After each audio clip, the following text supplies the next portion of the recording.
നമസ്കാരം,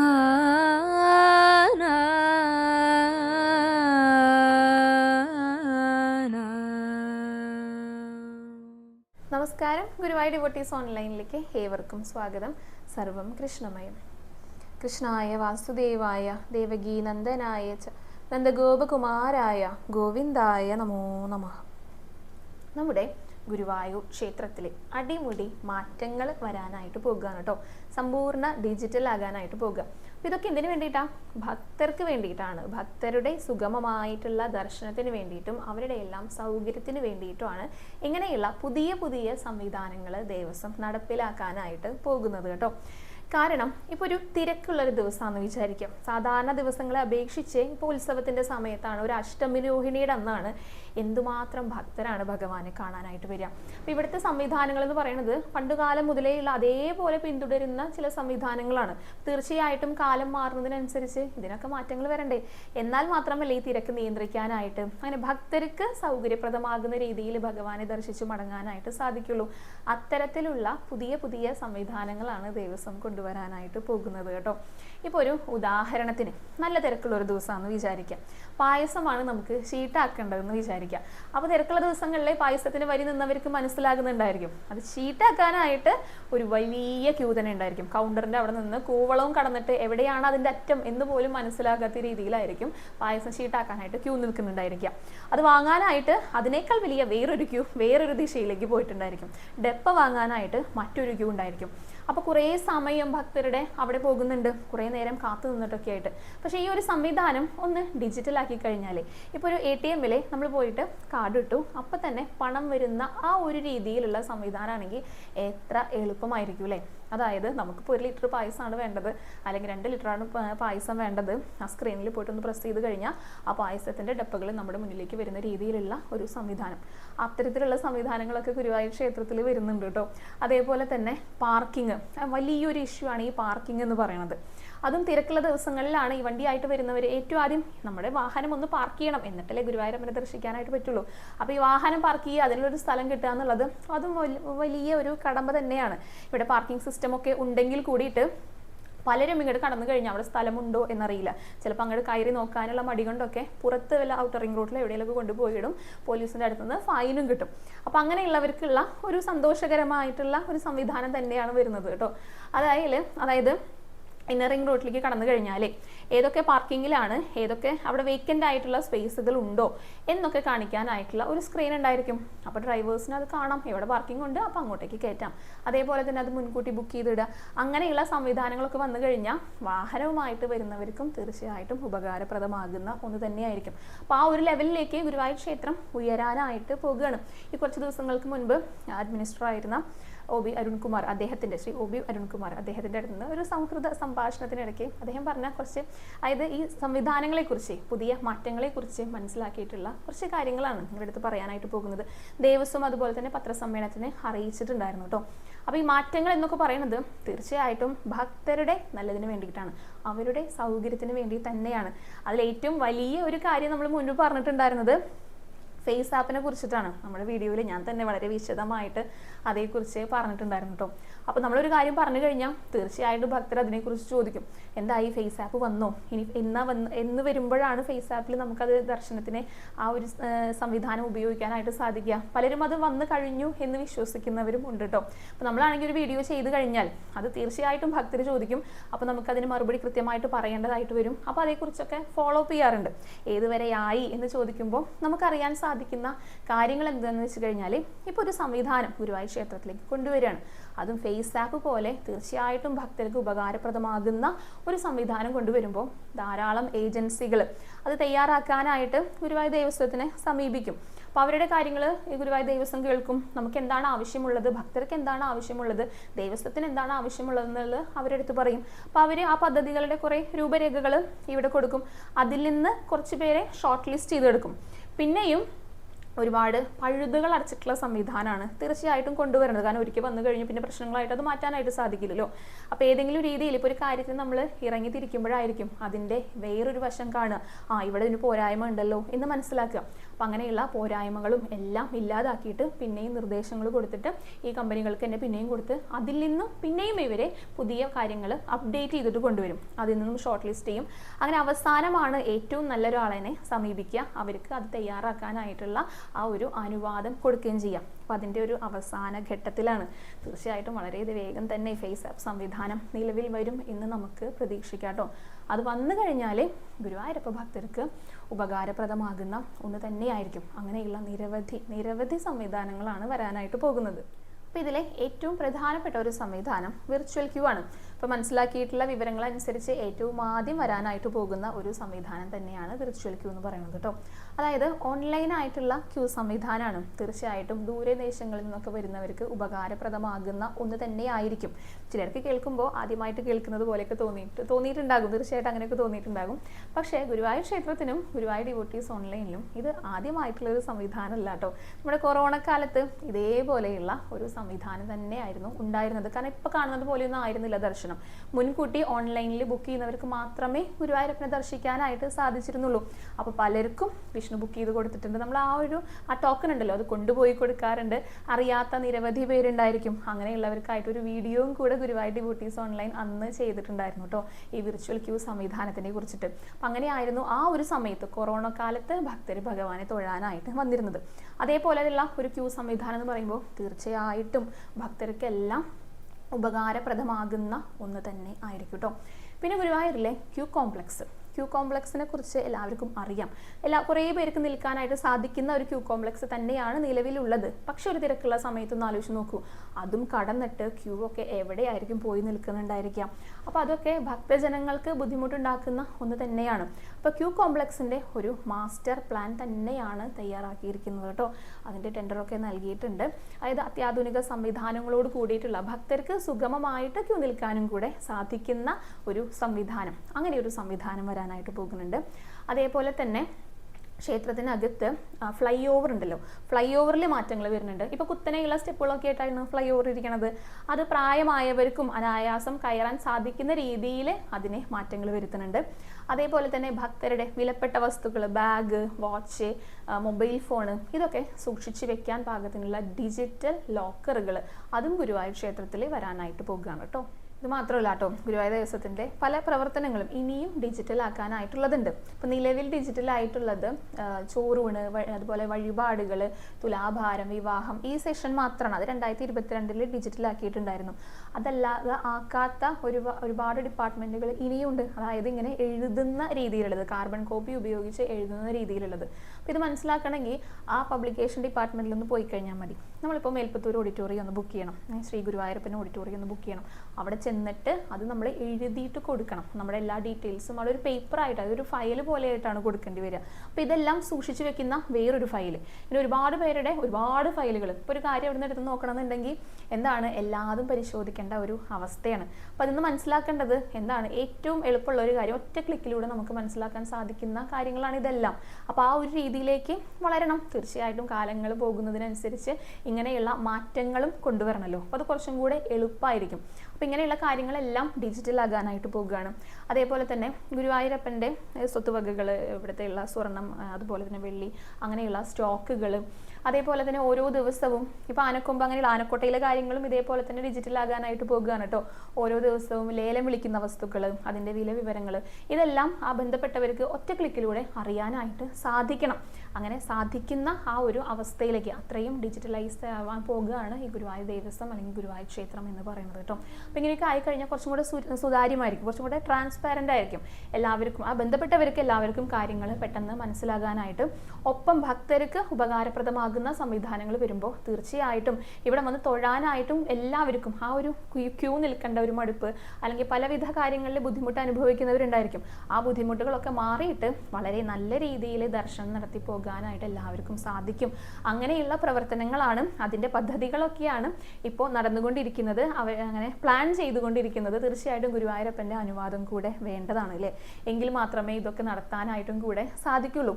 അപ്പോൾ എന്തായാലും ഗുരുവായൂരപ്പൻ്റെ അനുവാദം ഇതിനൊക്കെ ആയിട്ട് ലഭിക്കട്ടെ. ഗുരുവായൂരപ്പൻ്റെ ഭക്തർക്ക് അനുകൂലമാകുന്ന രീതിയിൽ എല്ലാവർക്കും ഈ കാര്യങ്ങൾ, സംവിധാനങ്ങളെല്ലാം നടപ്പിലാകാനായിട്ട് സാധിക്കട്ടെ. അപ്പോൾ വരും വർഷങ്ങൾ എത്രയും പെട്ടെന്ന് തന്നെ, ഒരുപാട് വർഷങ്ങൾ എടുത്തിട്ടല്ല, എത്രയും പെട്ടെന്ന് തന്നെ ഗുരുവായൂരിൽ ഈ മാറ്റങ്ങളൊക്കെ, നല്ല നല്ല മാറ്റങ്ങളൊക്കെ വരട്ടെ. അതിന് ഗുരുവായൂരപ്പൻ അനുഗ്രഹിക്കട്ടെ എന്ന് മാത്രമാണ് പ്രാർത്ഥിക്കാനായിട്ടുള്ളത് കേട്ടോ.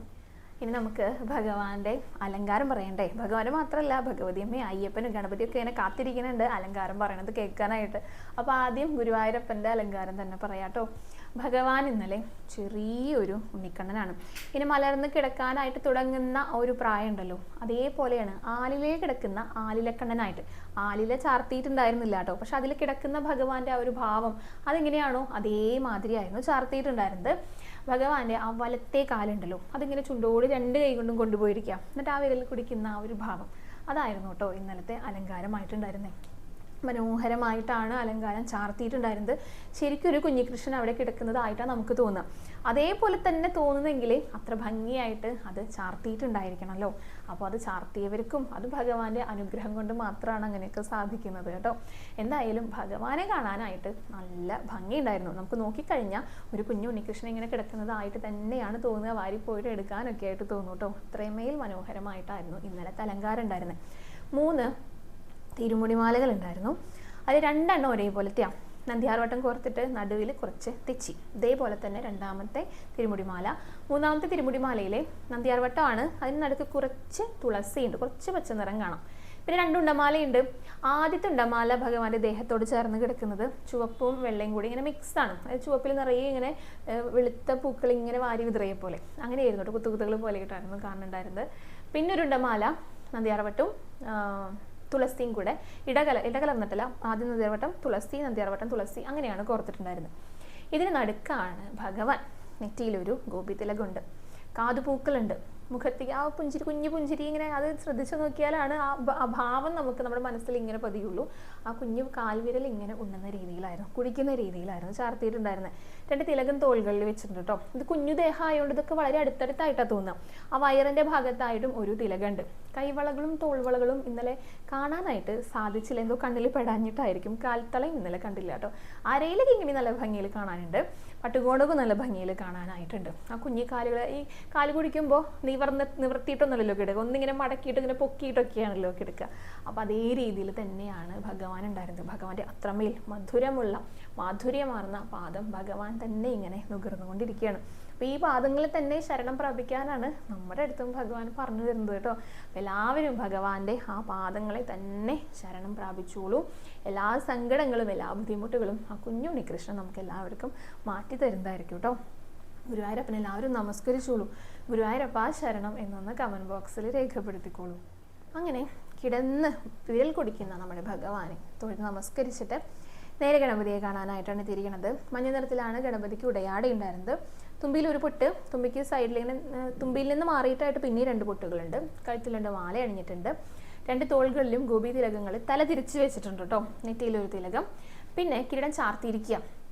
അത് തട്ടായിട്ട് ചന്ദനം കൊണ്ട് ചാർത്തിയിട്ട് ചുവപ്പും വെളുപ്പും നിറങ്ങളിൽ ഇങ്ങനെ നൂലിപ്പട്ടൊക്കെ വെച്ച പോലെ ഇങ്ങനെ ഓരോ തട്ടുകളിലും വെച്ചിട്ട് ഈ വെളുത്ത നൂല് കൊണ്ട് ഒരു വി ഷേപ്പിൽ ഒരു കുറി അത് നെറ്റിയിലും കൂടെ വെച്ചിട്ടുണ്ട് കേട്ടോ.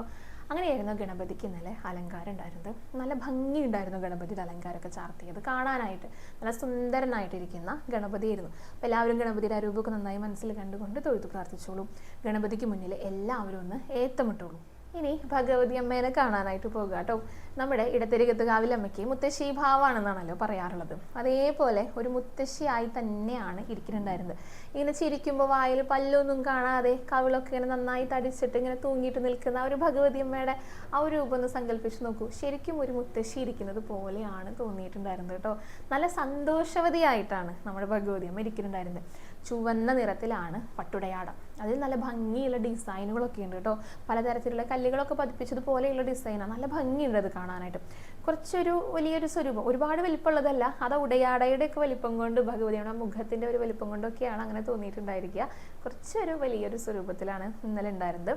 2 മാലകൾ കഴുത്തിലിട്ടിട്ടുണ്ട് കേട്ടോ. മുത്തശ്ശിയാണ് കുഞ്ഞു ഒരു പാലക്കമാല, പച്ച പാലക്കമാലയുണ്ട്. പിന്നെ വേറൊരു സ്വർണ്ണമാലയും കൂടി ഉണ്ട്. കാതിലൊക്കെ പൊട്ടി വെച്ചിട്ട് ആ പല്ലില്ലാത്ത മോണ കാട്ടിയിട്ട് നന്നായിട്ട് ഇങ്ങനെ ചിരിക്കുന്നുണ്ട് കേട്ടോ. അത് ഭഗവാനും അങ്ങനെ തന്നെയാണ്, കുഞ്ഞല്ലേ, പക്ഷെ ഇവിടെ കുറച്ച് പ്രായമുണ്ടെന്ന് മാത്രം. 2 പേർക്കും നല്ല ചിരിയാണ് മുഖത്ത്, നല്ല സന്തോഷം ഉണ്ടായിരുന്നു. നെറ്റിയിലൊരു പൊട്ട് വെച്ചിട്ടുണ്ട്. പിന്നെ കിരീടത്തിന്റെ ഭാഗത്തായിട്ട് ഒരു പൂവാണ് വെച്ചിരിക്കുന്നത്, കുഞ്ഞു പൂവാണ് വെച്ചിരിക്കുന്നത്. കിരീടം ചാർത്തിയിട്ടൊന്നുമില്ല കേട്ടോ. പിന്നെ ഭഗവതി അമ്മയ്ക്ക് ഒരു ഉണ്ടമാല കഴുത്തിലണിഞ്ഞിട്ടുണ്ട്. തെച്ചിയും തുളസിയും കൂടിയിട്ടാണ് അത് കോർത്തിരിക്കുന്നത്. അതിലെ ആ തെച്ചി കോർത്തിരിക്കുന്ന ഭാഗമാണ് ശിരസിൻ്റെ ആ കിരീടം വെച്ചിരിക്കുന്ന ആ ഭാഗത്ത് വരുന്നത്. അവിടെ മുതൽ ഇങ്ങനെ ഇട്ടിരിക്കുക. അപ്പോൾ അത് നല്ല ഭംഗിയുണ്ട്. ശരിക്കും തെച്ചിപ്പൂക്കൾ കൊണ്ട് ഒരു കിരീടം ചൂടിയ പോലെയാണ് തോന്നിയിട്ടുണ്ടായിരുന്നത്. അപ്പോൾ മുകളിൽ തെച്ചിയുടെ ആ ചുവപ്പ് നിറം, നല്ല ചുവപ്പ്, പിന്നെ ഉടയാടയ്ക്കും ഒരു ചുവപ്പ് നിറം, നല്ല ഭംഗിയുണ്ടായിരുന്നു. അതുകൊണ്ട് തന്നെ കാണാനായിട്ട് ഭഗവതി അമ്മേനെ കേട്ടോ. അപ്പോൾ അങ്ങനെ സുന്ദരിയായിട്ടിരിക്കുന്ന, മുത്തശ്ശിയായിട്ടിരിക്കുന്ന ഭഗവതിയായിരുന്നു ഇന്നലെ ഉണ്ടായിരുന്നത്. എല്ലാവരും ഭഗവതിയുടെ ആ ഒരു ഭാവം, ആ ഒരു രൂപമൊക്കെ നന്നായി മനസ്സിൽ ധ്യാനിച്ചുകൊണ്ട് തൊഴുതു പ്രാർത്ഥിച്ചുള്ളൂ കേട്ടോ. എല്ലാ പ്രാർത്ഥനകളും അമ്മ നടത്തി തരട്ടെ. എല്ലാ സങ്കടങ്ങളും നമ്മുടെ ഭഗവതി എല്ലാവർക്കും മാറ്റി തരട്ടെ. എല്ലാവരും ഒന്ന് ഭഗവതി അമ്മയെ നമസ്കരിച്ചോളൂ. ഇനി നമുക്ക് അയ്യപ്പനെ കാണാനായിട്ട് പോകാം. അയ്യപ്പന് ചുവപ്പ് നിറത്തിലാണ് ഉടയാടുണ്ടായിരുന്നത്. നല്ല സ്വർണ്ണത്തിൻ്റെ തിളക്കുണ്ടായിരുന്നു കേട്ടോ. അപ്പോൾ ആ സ്വർണ്ണ നിറമാണ് കൂടുതൽ കാണുക, ചുവപ്പ് ചെറുതായിട്ടേ കാണുള്ളൂ. അങ്ങനെയായിരുന്നു ഉടയാടം. 2 മാല കഴുത്തിലണിഞ്ഞിട്ടുണ്ട്. സ്വർണ്ണ നിറത്തിലൊരു മാലയുണ്ട്. ചുവന്ന പട്ടുകൊണ്ട് വേറൊരു മാലയും കൂടി ചാർത്തിയിട്ടുണ്ട്. നല്ല ഭംഗിയിൽ മുഖച്ചാർത്തൊക്കെ ഉണ്ട് കേട്ടോ. നല്ല ചന്തത്തിലാണ് അണിഞ്ഞൊരുങ്ങിയിട്ടിരിക്കണേ അയ്യപ്പൻ. അതിൽ പൊട്ടുകളൊക്കെ വെച്ചിട്ട്, ചുണ്ടൊക്കെ ചുവപ്പ്, നല്ല കരിഞ്ചുവപ്പ് നിറത്തിലാണ്. നെറ്റിയിലൊരു ഗോപി വെച്ചിട്ട് ചന്ദനം കൊണ്ട് ചെറിയ തട്ടുകളായിട്ട് ചാർത്തിയിട്ടുണ്ട് കിരീടം. അങ്ങനെയായിരുന്നു അലങ്കാരം ഉണ്ടായിരുന്നത്. അത് നല്ല സുന്ദരനായിട്ടിരിക്കുന്ന അയ്യപ്പനായിട്ടായിരുന്നു കേട്ടോ. അപ്പോൾ എല്ലാവരും അയ്യപ്പൻ്റെയും ആ ഒരു രൂപവും ഭാവവും ഒക്കെ മനസ്സിൽ കണ്ടുകൊണ്ട് തൊഴുത് പ്രാർത്ഥിച്ചോളൂ. അയ്യപ്പന് മുന്നിലും എല്ലാവരും ഒന്ന് നമസ്കരിച്ചോളൂ. ഇനി നമുക്ക് ചോദ്യങ്ങൾ പറയാം കേട്ടോ. ബിന്ദു അരവിന്ദ് എന്നൊരു ഭക്ത ചോദിച്ച ചോദ്യമാണ്. നമ്മൾ പുറത്തു നിന്ന് വാങ്ങിക്കൊണ്ടുവരുന്ന മാലകൾ, കോർത്ത് കൊണ്ടുവരുന്ന മാലകൾ ഗുരുവായൂരപ്പന് എടുക്കില്ല എന്ന് മാത്രമാണോ, അതോ ഇടത്തരികത്ത് കാവിലമ്മയ്ക്ക് എടുക്കുമോ എന്നാണ് ചോദിച്ചിരിക്കുന്നത്. ഉപദേവതകൾക്ക് പുറമേ നിന്ന് മാലകൾ എടുക്കാറുണ്ടോ എന്നാണ് ചോദ്യം കേട്ടോ. അപ്പം അതേക്കുറിച്ച് പറയാം. ഗുരുവായൂരപ്പൻ്റെ കാര്യം മുന്നേ പറഞ്ഞിട്ടുണ്ടായിരുന്നു. പുറമേ നിന്ന് കോർത്ത് കൊണ്ടുവരുന്ന മാലകൾ, വാങ്ങിക്കൊണ്ടുവരുന്ന മാലകളൊന്നും ഗുരുവായൂരപ്പന് അകത്തെ ഉപയോഗത്തിനായിട്ട് എടുക്കാറില്ല. ഇതേപോലെ തന്നെയാണ് കേട്ടോ ഇടത്തരികത്ത് കാവിലമ്മയ്ക്കാണെങ്കിലും. അമ്മയ്ക്ക് മാത്രമല്ല, ഗണപതിക്കാണെങ്കിലും അയ്യപ്പനാണെങ്കിലും ഉപദേവതകൾക്കും പുറമേ നിന്ന് മാലകളൊന്നും തന്നെ കൊണ്ടുവരാറില്ല കേട്ടോ. ഇതൊക്കെ മാല കെട്ടാനായിട്ട് ഇവിടെ ചുമതലപ്പെട്ടവരുണ്ട്, ആ പ്രവർത്തിക്കാരുണ്ട്, ആ അവകാശമുള്ളവരുണ്ട്. അവരാണ് മാല കെട്ടുക. അവർ കെട്ടിക്കൊണ്ടുവരുന്ന മാല മാത്രമേ ഇവിടെ ആവശ്യങ്ങൾക്കായിട്ട് എടുക്കാറുള്ളൂ. അത് എന്തുകൊണ്ടാണെന്ന് വെച്ച് കഴിഞ്ഞാൽ ഈ പൂക്കൾക്കല്ല ശുദ്ധമുള്ളത്, നൂലിന് ശുദ്ധം ഉള്ളതാണ്. നൂല് തൊട്ടാൽ ശുദ്ധം മാറും. കാരണം ഇവിടെ മാല കെട്ടാനായിട്ട് പുല്ലാണ് ഉപയോഗിക്കുക.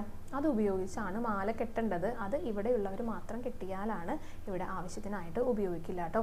പുറമേ നിന്ന് മാലകളൊക്കെ കൊണ്ടുവരുന്നുണ്ടെങ്കിൽ അകത്ത് ഉപയോഗിക്കാൻ പറ്റില്ല. അതുകൊണ്ട് തന്നെ പുറത്ത്, ഇപ്പോൾ നാലമ്പലത്തിനകത്താണെങ്കിലും തൂണുകളിലുള്ള ശില്പങ്ങളുണ്ടല്ലോ, അവിടെയൊക്കെ ചാർത്തിക്കോളൂ എന്ന് പറയാറുണ്ട്. അത് നമുക്ക് കയറി ചെല്ലാനായിട്ട് സാധിക്കുന്ന ആ ഭാഗത്തുള്ള തൂണുകളിൽ ശില്പങ്ങളുണ്ടെങ്കിൽ അവിടെയൊക്കെ ചാർത്താം. അല്ലെങ്കിൽ ഭണ്ഡാരകൃഷ്ണനൊക്കെ ചാർത്തിക്കോളൂ എന്ന് പറയാറുണ്ട് കേട്ടോ.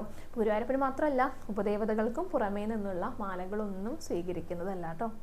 അടുത്തത് സന്ധ്യ എന്നൊരു ഭക്ത ചോദിച്ച ചോദ്യമാണ്. ചെവിക്ക് പുറകിലായിട്ടൊരു മുഴ വളർന്നു വരുന്നുണ്ട്. ഇത് മാറാനായിട്ട് എന്ത് വഴിപാടാണ് ഭഗവാന് സമർപ്പിക്കേണ്ടതെന്നാണ് ചോദിച്ചിരിക്കുന്നത് കേട്ടോ. അപ്പോൾ ഇതിനെന്താ വേണ്ടത്? നേരെ ആൾരൂപം ഇരിക്കുന്ന ഭാഗത്തേക്ക് പോകുക. അവിടെ ചെന്നിട്ട് അവിടെ ജോലിക്കാരുണ്ടായിരിക്കും, അവരടുത്ത് മുഴ വേണമെന്ന് പറയും, മുഴയുടെ രൂപം വേണമെന്ന് പറയുക. അവരത് എടുത്തു തരും.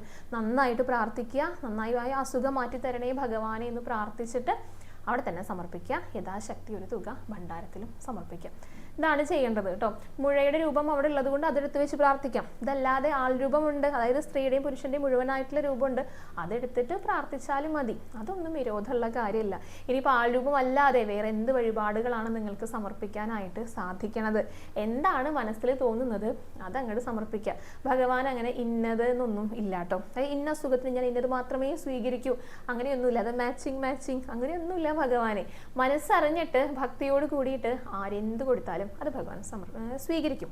അതുകൊണ്ട് തന്നെ വഴിപാടുകളെല്ലാം ഓരോരുത്തരുടെ പ്രാർത്ഥനയ്ക്കനുസരിച്ച്, കൂടുതലായിട്ടും ഇങ്ങനെ ചെയ്ത് കാണുന്ന വഴിപാടുകൾ, പണ്ട് മുതൽക്കേ പറഞ്ഞ് കേൾക്കുന്ന വഴിപാടുകൾ, അതൊക്കെയാണ് നമ്മൾ പറയാറുള്ളത് കേട്ടോ. അപ്പം എന്തായാലും മനസ്സിൽ എന്താണോ പ്രാർത്ഥിച്ചിട്ടുണ്ടെങ്കിൽ അത് കൊടുക്കാമെന്ന് പ്രാർത്ഥിച്ചിട്ടുണ്ടെങ്കിൽ അത് കൊടുത്തോളൂ.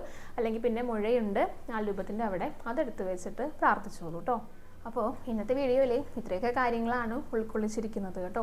തീർച്ചയായിട്ടും മാറ്റങ്ങളൊക്കെ വരേണ്ടതാണ്. നല്ല ഒരു നാളേക്കായിട്ട്, ഗുരുവായൂരിൻ്റെ വികസനത്തിനായിട്ട്, ഗുരുവായൂർ ക്ഷേത്രത്തിൻ്റെ അഭിവൃദ്ധിക്കും ഒക്കെ ആയിട്ട്, ഒപ്പം തന്നെ ഭക്തജനങ്ങളുടെ ആ ഒരു ക്ഷേമത്തിനായിട്ട് അല്ലെങ്കിൽ അവരുടെ സൗകര്യത്തിനൊക്കെ ആയിട്ടാണ് ഇങ്ങനെയുള്ള സംവിധാനങ്ങളൊക്കെ വരുന്നത്. അപ്പോൾ എത്രയും പെട്ടെന്ന് വരും എന്ന് തന്നെ നമുക്ക് വിചാരിക്കാം, ഗുരുവായൂരപ്പൻ്റെ അനുവാദത്തോട് കൂടിയിട്ട്. അപ്പോൾ ഇങ്ങനെയൊക്കെ വരുന്നൊക്കെ കേൾക്കുമ്പോൾ ഭക്തജനങ്ങൾക്കും ഒരു ആശങ്കയൊക്കെ ഉണ്ടായിരിക്കും. ആരും ആശങ്കപ്പെടേണ്ടതില്ല കേട്ടോ. പുതിയൊരു സംവിധാനം വന്നു കഴിഞ്ഞാൽ തീർച്ചയായിട്ടും ഗുരുവായൂർ ഡിവോട്ടീസ് ഓൺലൈൻ അതിൻ്റെ എല്ലാ ഡീറ്റെയിൽസും നിങ്ങളെ പരിചയപ്പെടുത്തുന്നതായിരിക്കും. അപ്പോൾ അതറിഞ്ഞുകൊണ്ട് അതേപോലെ തന്നെ വരിക. പിന്നെ എല്ലാവർക്കും ഉപയോഗിക്കാൻ വേണ്ടിയിട്ടാണ് ഈ സംവിധാനങ്ങളൊക്കെ വരുന്നത്. അപ്പോൾ ഏറ്റവും ലളിതമായിട്ട് തന്നെയായിരിക്കും അതെല്ലാം വരുന്നുണ്ടായിരിക്കാം. ഇപ്പോൾ നമ്മൾ ജി പേ സംവിധാനം വന്നല്ലോ. അപ്പോൾ തുടക്കത്തിൽ കുറച്ച് ബുദ്ധിമുട്ടൊക്കെ എല്ലാവർക്കും ഉണ്ടായിരുന്നു. പക്ഷേ ഇപ്പോൾ എല്ലാവരും വളരെ ഈസി ആയിട്ടാണ് ചെയ്യുന്നത്. ഈ പണമിടപാടുകളൊക്കെ വളരെ വളരെ ഈസി ആയിട്ടാണ് മുൻപത്തേക്കാളും ചെയ്യുന്നത്. അപ്പോൾ അതേപോലെ തന്നെയായിരിക്കും എല്ലാ സംവിധാനങ്ങളും ജനങ്ങൾക്ക് വേണ്ടിയിട്ടാണ് വരുന്നത്. അത് ജനങ്ങൾക്ക് സുഗമമായിട്ട് തൊഴാൻ വേണ്ടിയിട്ടാണ്. അപ്പോൾ നല്ല സംവിധാനങ്ങൾ തന്നെയായിരിക്കും എന്ന് തന്നെ നമുക്ക് വിശ്വസിക്കാം, എന്ന് തന്നെ നമുക്ക് പ്രാർത്ഥിക്കാം കേട്ടോ. അപ്പോൾ ഇന്നത്തെ വീഡിയോ ഇവിടെ അവസാനിക്കുകയാണ്. ഇന്ന് തൊഴാൻ പോയ വിശേഷങ്ങൾ, കൂടുതൽ കാര്യങ്ങൾ, അലങ്കാരങ്ങളൊക്കെ ആയിട്ട് നാളത്തെ വീഡിയോയിൽ കാണാം. ഹരേ കൃഷ്ണ, ഹരേ ഗുരുവായൂരപ്പ.